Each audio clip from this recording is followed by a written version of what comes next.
Welcome along, Westerley VR Race 2.11. This is Ascot Legoland. We're outside Ascot Racecourse. If you're not from the UK, you may not be aware of Ascot. It is one of the biggest, most prestigious race courses. That's horse racing in the UK. It hosts a very big meeting during the summer called Royal Ascot, of which the Queen attends, and it's the place to get invited to if you can get into the royal enclosures. In fact, they build extra stands at the other end. We're at the top end of the course. You can see here all the stables buildings just to your left. We'll shortly pass the main stand and go right down to the sort of turn, if you like. It's a triangular course of which this is one side. And when we turn, they do build extra stands down there for Royal Ascot, and all the sort of, I suppose, people lower down the pecking order for tickets end up at that end, if that's the politest way of putting it. There's the main stand on your left, as you can see. It's quite a big race course. But Royal Ascot is huge, and they get full every day, and it's they sell a lot of champagne, shall we say. There are a lot of drunk people. I did make the mistake of riding my bike once during a Royal Ascot meeting, and it was not great, shall we say. I will certainly make sure I'm aware when it's on next time. As you can tell, probably not a horse racing fan.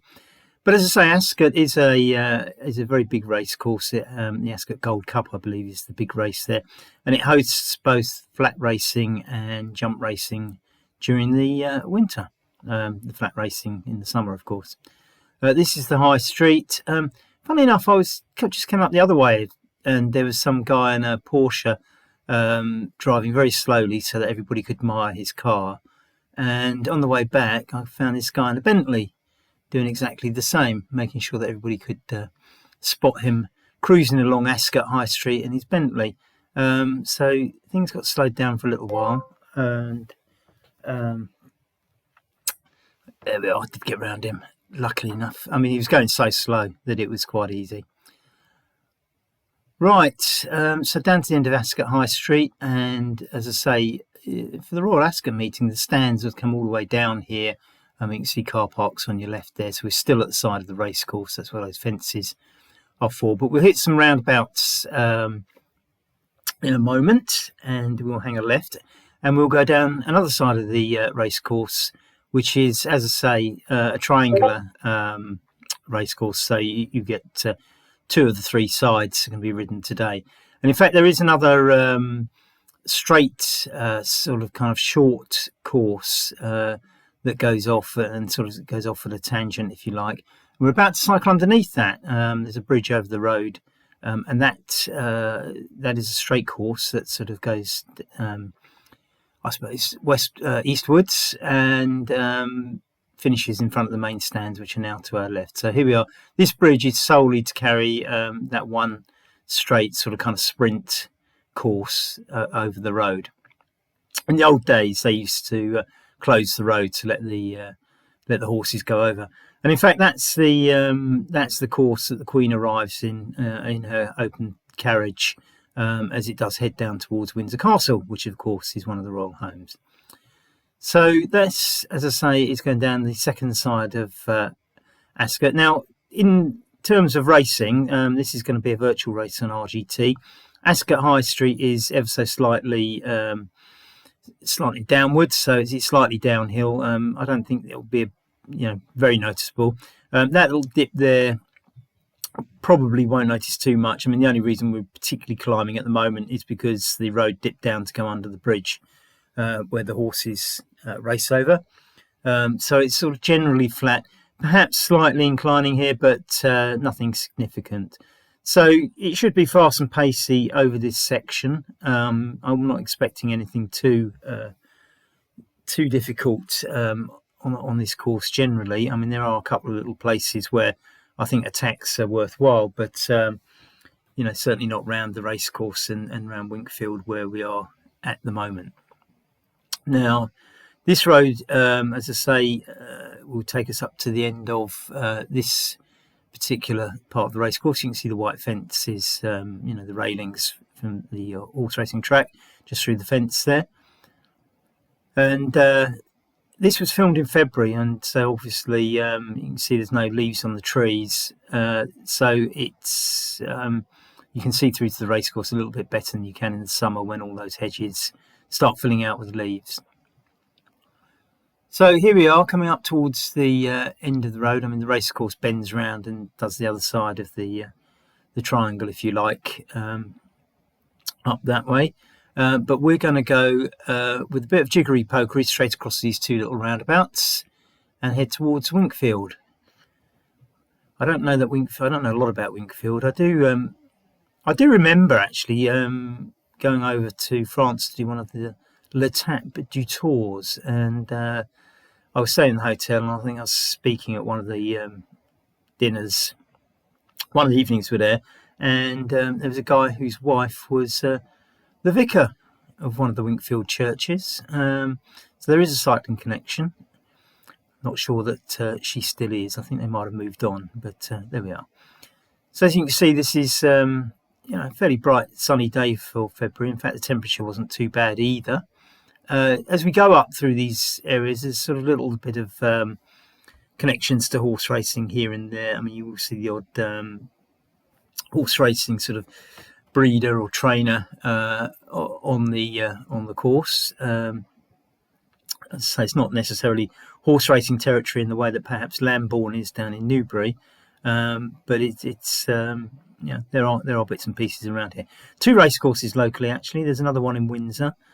So if you do like horse racing, it's not a bad place to be. In fact, the Windsor one, many years ago, used to survive on just having evening meetings. It isn't the greatest race course, but the fact it used to run evening meetings when other people didn't used to make it quite popular, and people used to go there after work.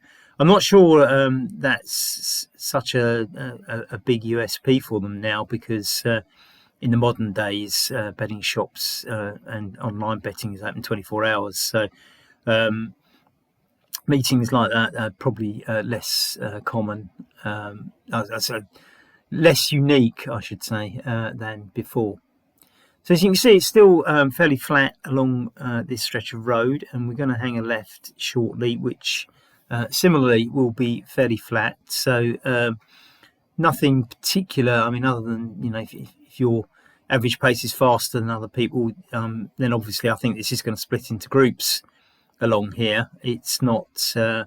I think there'll be large groups rather than any sort of major fragmentation. I just think it will find its natural selection, and you'll find the group that you're supposed to be in. I think, other than if you've had some sort of mishap at the start or something like that.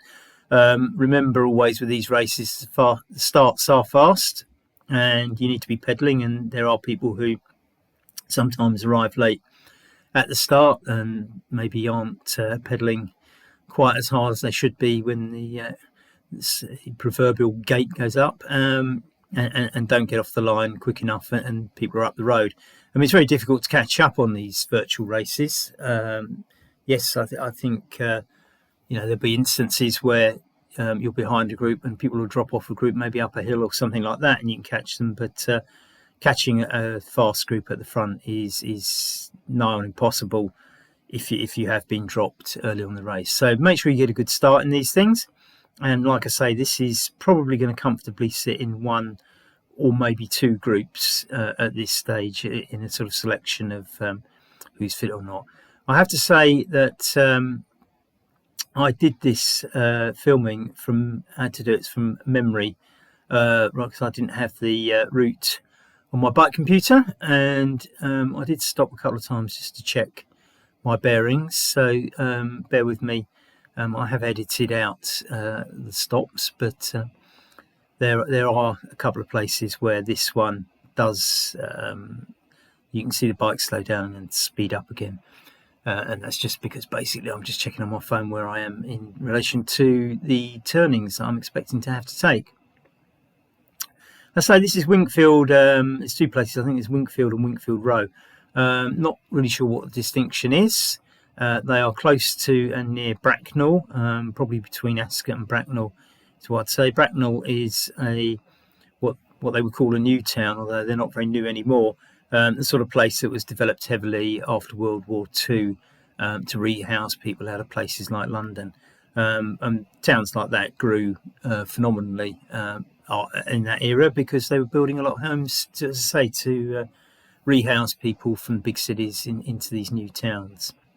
There's quite a ring of them around London, and there are in other cities too. It's not an uncommon thing in the UK to find the new towns. As I say, whether or not you call them new towns anymore, because we're probably 70 years on, is a moot point. So, as I say, we're steadily flowing along this road, and in terms of strategy, it's not going to involve a lot other than just making sure you're nimble enough to stay on the group you're in. Quite scenic out here. It is this sort of slightly over. If you go to other parts of Britain, the countryside probably has kind of less in the way of sort of housing, but these areas sort of mix that combination of the legacy of farming and some nice houses in that sort of satellite around London. The same sort of thing that the if this were France, if you're French, you'd understand the Ile de Paris. This is that sort of area. It's I suppose in British parlance, it's the home counties, and it's London's overflow, if you like. But fortunately, we have been allowed to keep the farms, and the way they do this, of course, is by designating land only. Its only purpose is farming, and that devalues the land, and it makes it viable for farmers still to use the land. And you get obviously hot disputes if somebody does want to turn farmland into building land and develop housing on it, and there's usually quite a lot of opposition to that sort of thing. So we do maintain a reasonable amount of nice countryside around London. And this is quite pleasant. You can see that these roads out here in Winkfield, I think quite a few cycling clubs use these roads. There's not too many today, but I think this is sort of one of those little sections of roads where quite a few cycling clubs do rides or solo cyclists because it is actually quite pleasant out here. And you can ride quite fast in most of these places because, as you can see, it's reasonably flat. That changes a little bit as we will be taking a right turn shortly. Not here. This is traffic lights and a bit of editing.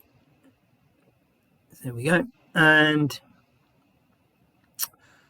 after this, as I say, the right-hand turn will be coming up very, very shortly in a place called Hayley Green, which I'd never heard of. It sounds like a young girl, doesn't it, Hayley Green? Oh, I went to school with her. As I say, it's probably absorbed into the wider Bracknell and Winkfield area. But we're turning right at Hayley Green. And so that's flat, but then shortly afterwards we do start getting the undulations, and I think that's where the attacks will happen in this race. There we are, this little sign for Hayley Green. And the right turn should be coming up very, very shortly. And we turn into some quite nice lanes after that before we go up towards the Fifield race circuit. When I say race circuit, it's actually a time trial course, but there's a nice loop there that people do use for crit racing. So you can get crit racing and time trials both on the Fifield course, and we're going to do the one edge of it, probably the southern edge. So that's another one of my little edits. I was just checking which road it was because it wasn't that one. And as I say, it's a bit unfortunate, but I just didn't have the route on the bike computer on the day, and it's a bit of a glitch. It should have been, but it wasn't. There we are. We learn by these things. I mean, fortunately, I had ridden this course before, or the route I planned before, about a few months ago, so I kind of knew where it went. Just wanted to be sure that I wasn't recording the wrong bits, because it's a bit embarrassing if you go down the wrong road and tell everybody, look, there's there's this dip here or something like that, and then it never materialises on the RGT course because it was the wrong road. So every effort made to make these things absolutely accurate.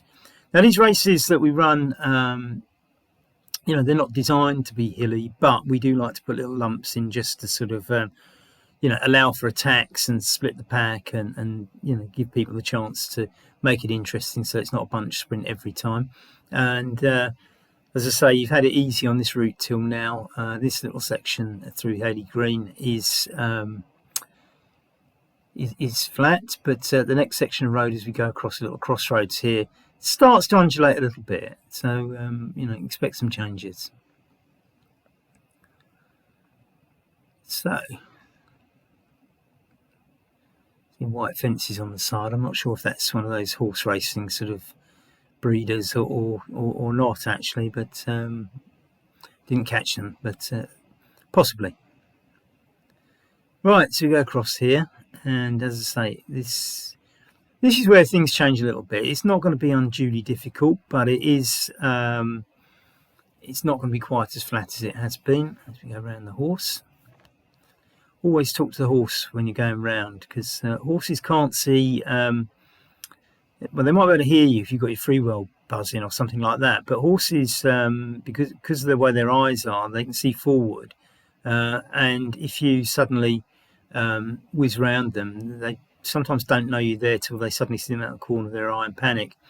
And I was told by people who ride horses that if you do shout before you come round, the horse is very aware of you being there. And if you can keep talking as you go around the horse, the horse knows you're there and isn't going to be frightened when you suddenly come into its vision. And it's quite interesting how many horse riders thank you for doing that. I mean, I think they are generally as a group, I think they must be well aware that this is a necessity, and they are very grateful when you do it.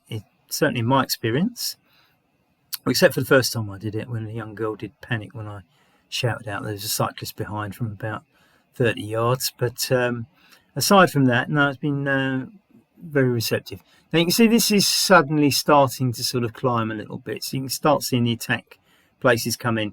Remember on RGT that you do get the profile at the bottom of the screen, which means that the not only is you can see where the hills are, but it's coloured green for something that's fairly flat, and then starts going a sort of browny to orange colour the steeper it gets. So you can tell where they are because you'll see the colour change on the profile on the sections.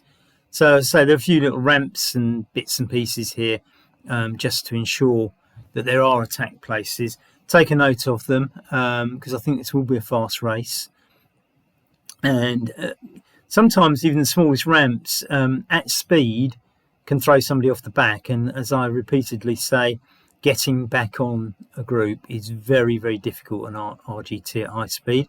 Don't forget the person behind's got to work harder than the people up front. Because these races are only 16 kilometres long, think of it like a sprint. Everybody in the front is powering hard because, there isn't another 90 kilometres to go. This is where it is. You can see a little bit of a rise here again. It just puts the pressure on. And if it is a fast and furious race, which Westerleigh VR races generally are, but, some faster than others, but putting the pressure on here could, thin the pack down a little bit. And of course, if you lose one of your sprinting rivals, that's a good thing because this is going to be a sprint finish. There's a little lump before the end, but it means it's sort of downhill to the finish, and it's going to be a very sprinty finish, I think. So as I say, the more people you can lose who are good at sprinting, the better your chances of winning the sprint at the end or getting that podium place. Now, as I say, I think the decisive one will be just before the finish, but we'll point that out to you when we get there. Now, this is slightly undulating road, and it's got a nice little descent past one of those horse breeders that I was telling you about. And this is also, as I was mentioning earlier, the top end of the Fifield course. Now, the Fifield course, as I say, is probably best known as a time trial course and as a loop. This is, say, the what I call the south side of the loop, if you like. The other side of the loop is Drift Road, and if you are from this area, you'll know Drift Road. I mean, if you go along Drift Road on any day, there are loads of cyclists time trialing themselves along it, more so than this side. It is a very popular road with cyclists. So, as I say, anybody anybody from the locality will be aware of Drift Road. I mean, it's a cycling hotspot, if you like. If somebody put a cafe there, it might be even more so. It's undulating along Drift Road. It's dead straight, but it's a great place to test yourself in sort of kind of time trial mode. Not everybody on it is riding solo, head down, but that's what I think it does best. It's a great road for just sort of time trialing because it's got enough undulations to put you under a bit of pressure. It's not dead flat. This side, there's a climb up to this side. So this side's the elevation is slightly higher than the other side. I think it's Hawthorne Hill is the climb as you come up. But as I say, this is the south side of it. And certainly for the crit races, when they might do more than one lap of Fifield, there's a 25 kilometre course and a 10k course. So basically, one lap will cover the 10k course is the rough guide. Sorry, not 10k, 10 miles. So it's about 16k to do a lap round here. In fact, we did do one in, I think, one of the Series 1 races. We actually did the Fifield course one lap. But like I say, it's 10 miles, so it's 16k, and I think there's a 25-mile course, which is 2 and a bit laps. And as I say, many clubs put on crit races around the loop. So if there's one industry that has been doing well during the COVID lockdown, it's roadworks, as far as I can tell. And that's not such a bad thing. If there's less traffic on the roads, it's the time to dig them up, I suppose. And there's actually somebody working there. Wow. So here we go. As I say, this is the sort of, as I say, the south side of the Fifield course. We shortly go past a horse breeder trainer, and it's called Le Cheval, French word for horse. I don't know kind of how many great horses have come out there, but you'll see that they obviously train the horses they breed as well, because there's gallops where they've got the white fences, to mimic a race course, and obviously train the horses, I guess.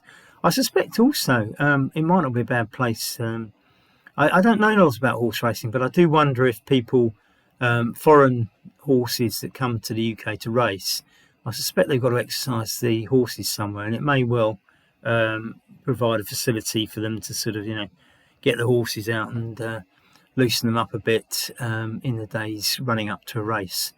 Because I really don't think horses are flown in the morning of the race, I would imagine.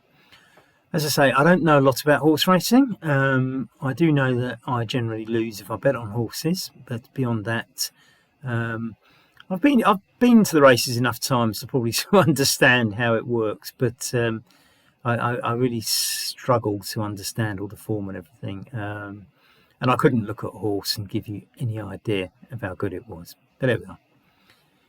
Oh, it's got a nice noseband, and I like the jockey's colours. Is about as scientific as I get with my choices. Anything in blue and white hoops gets bet on. So, as I say, we continue on this south side of the course, the Fifield course. Yeah, I mean, it's sort of flattish at this bit, but there is, as I say, there are some little undulations towards the end. The challenging bit, though, is going to be when we get off the end of this road and on to the Windsor to Ascot road, which we had crossed earlier at the two little roundabouts near Ascot Racecourse. But so we've done a loop to the north of that road, and we're going to come back to it. And at the point we come back to it and turn onto it, that's when the climb, the last, 1.5, 2k, that climb and then that descent is going to decide the whole race, I believe. I think that's the critical point, because where there have been little ramps here, it won't absolutely split a group. I mean, it will drop people off groups, but the hill coming up after we turn off this road, there's a little roundabout when we get to the end of this road, and as we turn left, that's when I think everybody ought to gear themselves up for what's coming next. Now, obviously on RGT, you will recognise that there is a left turn, and you will probably be looking at the profile below, so you'll know that there's a lump coming up. As I say, you need to get to the top of the lump first, because it's all about the descent down to the finish then, which will be very, very fast. So, you know, if you've dropped the sprinters on the hill, it could be all yours, who knows.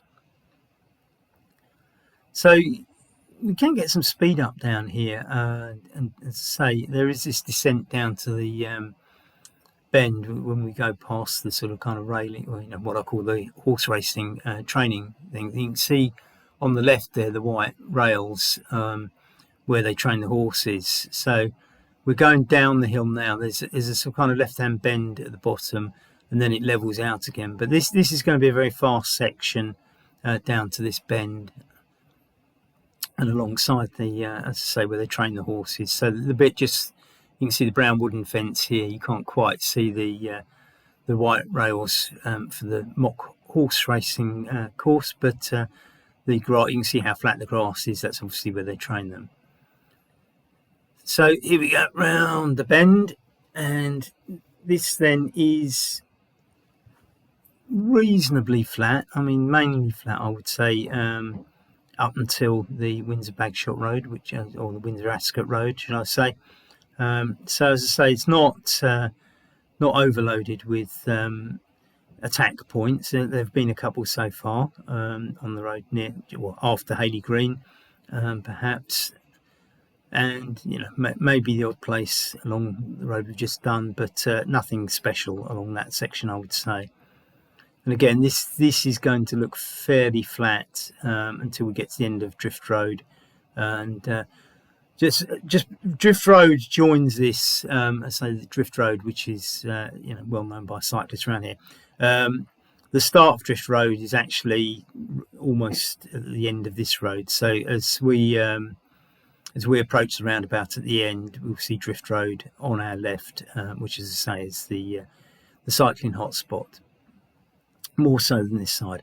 I mean, I'm never quite sure why there's always less cyclists on this side of the course, because to me it's a good loop to ride, but I think people just incorporate Drift Road into another ride or something like that and just see it as a segment of the you know, longer ride. But there we are. It's without going out and doing a survey, I can't really explain that, but I'm always surprised how few cyclists there are on this side of the course.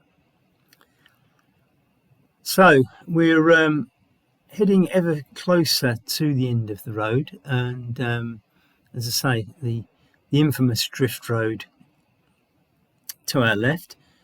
There's not going to be too much. There's not going to be too much to sort of plot anything along this section. I don't think it's fast. Just keep your wits about you. We've all been on RGT a while now, and if you're watching and you haven't, just keep your eyes open, because if you do drift off the pack, you'll struggle to get on. And I think, you know, people will now be pushing.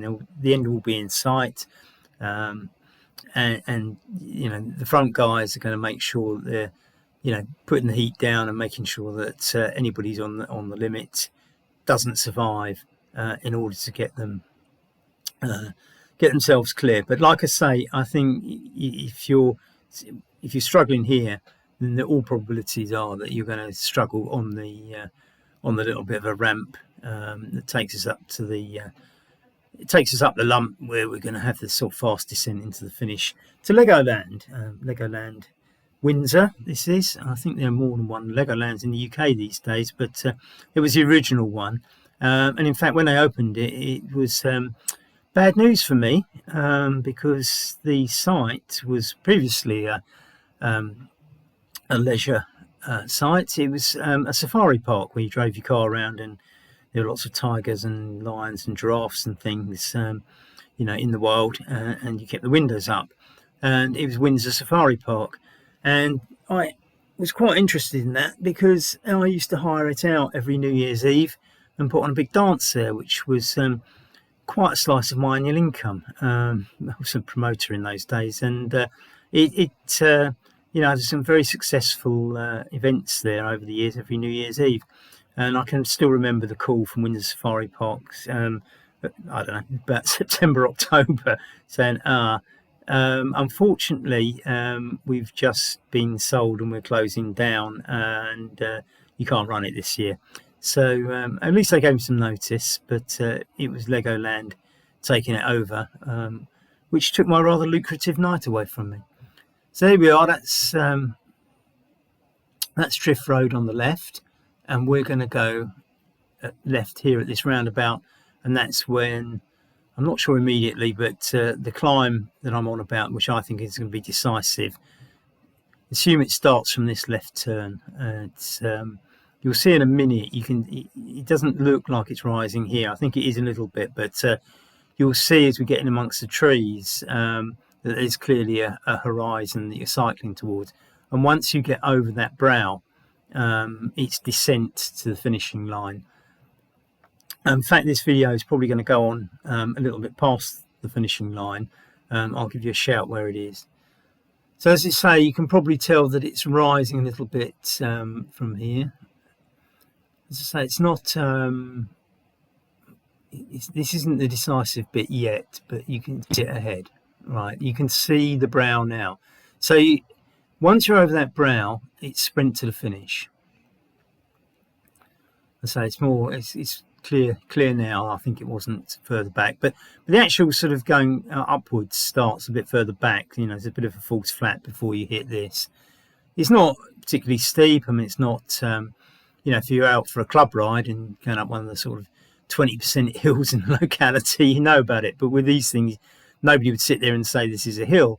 But the point is that it is an uphill stint in one of these races, and that's enough to make the difference between you winning and not winning. Because Westerleigh VR races are designed to be not totally flat, but they're not designed to be hill climb tests. They're at the other end of it. It's certainly by Grand Tour classifications, they would be deemed sprinters' days, and that's what they're designed to do.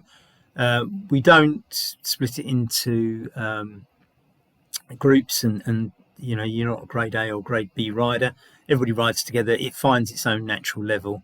I think sometimes you go on these virtual races on other channels, and people who are quite clearly a category higher will drop down to another category to win, which I think is kind of pointless, and I think it's not great for the people who really are of that level if people from a higher level drop down to them.